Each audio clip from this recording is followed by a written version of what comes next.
మెజార్టీతో పులివెందులో. Thank you sir. ఇది ఎంపీ చెప్తున్నారు, పులివెందులలో ఇవాళ ఎలక్షన్ వచ్చినా ఖచ్చితంగా గెలిచే అవకాశం ఉంది, కావాలంటే ఎలక్షన్కి రమ్మని కూడా చెప్తూ ఉన్నారు. అయితే ప్రస్తుతం మనతోటి స్వచ్ఛాంధ్ర కార్పొరేషన్ చైర్మన్ పట్టాభి గారు ఉన్నారు. సార్ చెప్పండి, పులివెందుల ఘన విజయాన్ని ఎలా తీసుకోవాలి? ఖచ్చితంగా ఇది ప్రజాస్వామ్య విజయంగానే మేమందరం కూడా భావిస్తూ ఉన్నాం. గతంలో పులివెందుల కడప జిల్లాలో ఉన్నటువంటి పరిస్థితులకి ఇప్పటికీ ఉన్నటువంటి వ్యత్యాసాన్ని ప్రజలు గమనిస్తూ ఉన్నారు. గతంలో పూర్తి నిర్బంధం మధ్య ఎన్నికలు జరిగేటటువంటి పరిస్థితి ఉండేది. కనీసం ప్రజలు స్వేచ్ఛగా వెళ్ళి ఓటు వేసే పరిస్థితి కూడా ఉండేది కాదు. కానీ నిన్న పోలింగ్ జరిగిన రోజున మనం అనేక మంది ఓటర్లు మాట్లాడినటువంటి మాటలు విన్నాం. మొట్టమొదటిసారి మేము ఓటేస్తూ ఉన్నాం, జెడ్పీటీసీ ఎన్నికలు, స్థానిక సంస్థల ఎన్నికలు మొట్టమొదటిసారి మా ఓటు మేము వినియోగించుకుంటున్నాం అని చెప్తా ఉన్నారు. అంటే దాన్ని బట్టి అర్థం చేసుకోవచ్చు ప్రజల్ని ఏ రకంగా నిర్బంధించారో.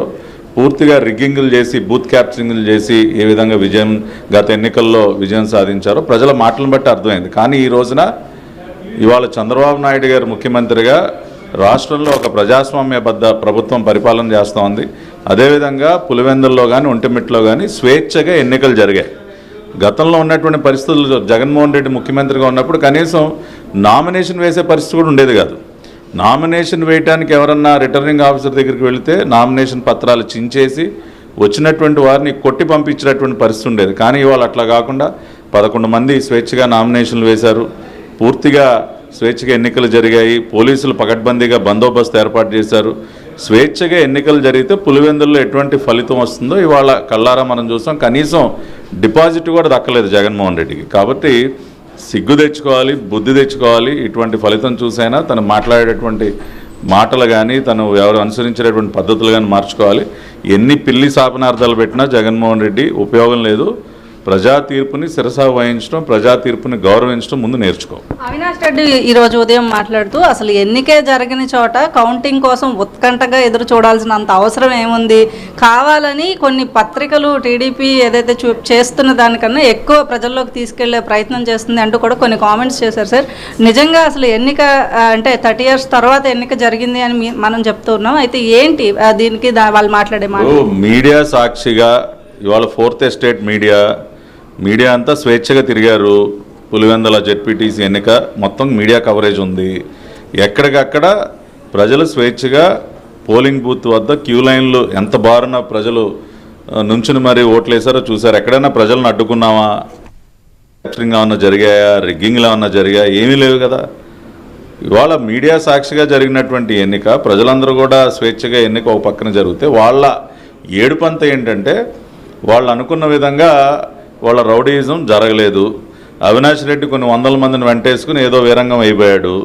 గట్టిగా అక్కడ ఉన్నటువంటి డిఐజీ కోయా ప్రవీణ్ గారు కానీ, అక్కడ ఎస్పీ గారు కానీ మొత్తం పకడ్బందీగా బందోబస్తు ఏర్పాటు చేసి కట్టడి చేశారు. అది వాళ్ళకి నచ్చలేదు. జగన్మోహన్ రెడ్డి దృష్టిలో ఎన్నికలు ఎలా జరగాలంటే నామినేషన్లు వేయకూడదు, ప్రజలు ఓట్లేయడానికి రాకూడదు, వీళ్ళ రౌడీలు గోండాలు వెళ్ళి పోలింగ్ బూతుల్లో క్యాప్చర్ చేసి రిగ్గింగ్ చేసుకుని గెలవాలి. అది రాజారెడ్డి రాజ్యాంగం. కానీ ఇవాళ అంబేద్కర్ గారి రాజ్యాంగంలో అటువంటి జరిగేటటువంటి పరిస్థితి ఉండదు.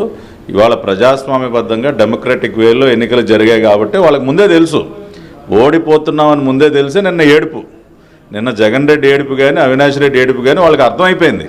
ఎప్పుడైతే ప్రజలు ఫ్రీగా వచ్చి ఓటేసారో ఆ రోజే వాళ్ళ ఓటమి ఖాయమైపోయింది. ఆ విషయం తెలిసే నిన్నంతా కూడా మీడియా ముందుకు వచ్చి పిల్లి శాపనార్థాలు పెడతా ఉన్నాడు. కాబట్టి ఇవాళ ప్రజలు డిసైడ్ అయిపోయారు.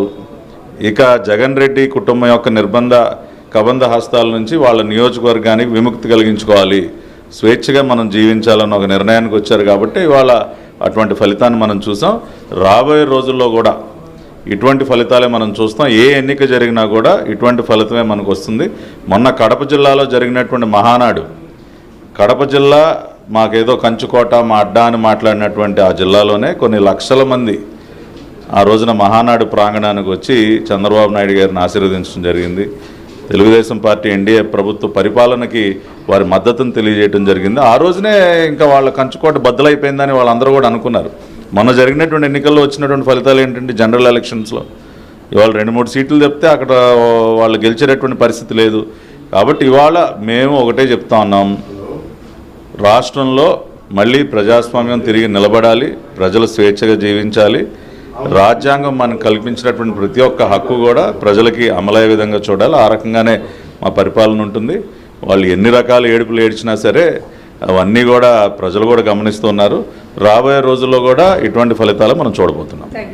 ఇది మొత్తంగా చూసుకున్నట్లయితే ఏదైతే పులివెందులలో జరిగినటువంటి ఎన్నిక కావచ్చు, ఒంటిమిట్టలో జరిగినటువంటి జడ్పీటీసీ ఎన్నికకి సంబంధించి కేవలం ఓడిపోతారనే భయంతోనే నిన్న జగన్మోహన్ రెడ్డి చేసినటువంటి వ్యాఖ్యలు కావచ్చు, అవినాష్ రెడ్డి చేసినటువంటి వ్యాఖ్యలు, లేదా వైసీపీ నాయకులు కావాలని దుష్ప్రచారం చేస్తూ ప్రజాస్వామికంగా జరగలేదని చెప్తూ ఉన్నారు. కావాలంటే వీడియో ఫుటేజెస్ అన్నీ చూసుకోవచ్చు అని కూడా చెప్తూ ఉన్నారు. మొత్తంగా టీడీపీ నాయకులైతే పులివెందుల విజయం వెనకాల టీడీపీ కృషితో పాటు ప్రజలు ప్రజాస్వామికంగా టీడీపీని గెలిపించారని చెప్తూ ఉన్నారు. ఆశ.